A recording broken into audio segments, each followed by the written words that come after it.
இன்றைக்கி நம்ம fried broccoli masala செய்யலாம் வாங்க. 2 புரோக்கோலி பாதி அளவு வேக வச்சு எடுத்துருக்கோம். மிளகாத்தூள் 1 spoon, chicken masala 1 spoon, salt 1/2 spoon, maida 2 spoon. எல்லாத்தையும் ஒன்றா மிக்ஸ் பண்ணி பொரிச்சு எடுத்துக்கலாம். புரோக்கோலியில் மசாலா ஒட்டுற அளவுக்கு நல்லா பெதறியாக எடுத்துக்கலாம்.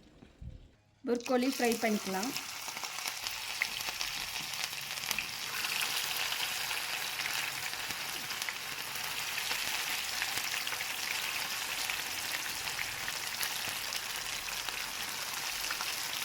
புரோக்கோலி நம்ம ஏற்கனவே தண்ணியில் பாதி வேக வச்சு எடுத்துருக்கோம். ஆயிலில் போடும்போது சீக்கிரமாகவே வெந்து வந்துடும்.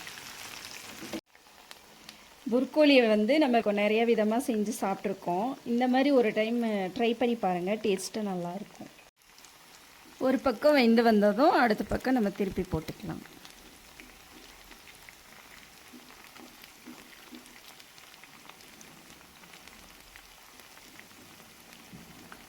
புரோக்கோலி பூ மட்டும் நம்ம யூஸ் பண்ணாமல் தண்டு யூஸ் பண்ணோம்னா அந்த தண்டில் இருக்க சத்தும் நமக்கு கிடைக்கும்.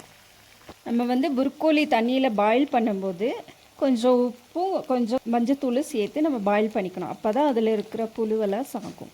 2 ஸ்பூன் ஆயில் ஊற்றிக்கலாம்.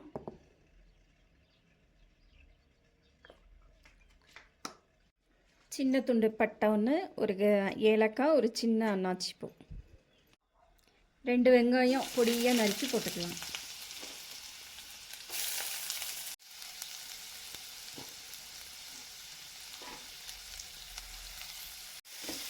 வெங்காயம் செவந்து வர அளவுக்கு வதக்கி எடுத்துக்கலாம்.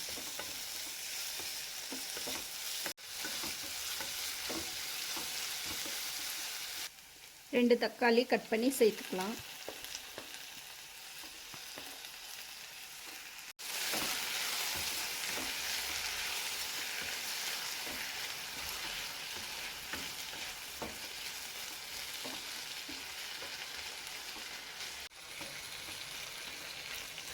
இப்போ நம்ம மசாலா சேர்த்துக்கலாம்.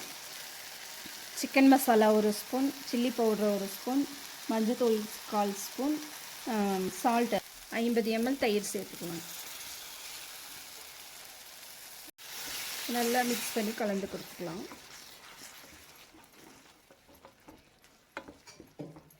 இப்போ நம்ம பொரிச்சு வச்ச காலிஃப்ளவரை இதில் சேர்த்துக்கலாம்.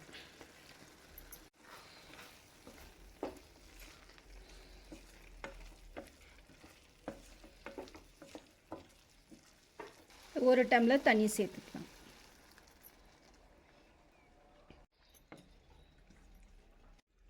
நல்லா ஒரு கொதி வந்த பின்னாடி நல்லா கலந்து விட்டு இறக்கிக்கலாம். சாதத்துக்கு இந்த ஃப்ரைட் புரோக்கோலி கிரேவி ட்ரை பண்ணி பார்த்துட்டு எப்படி இருக்குன்னு சொல்லுங்கள்.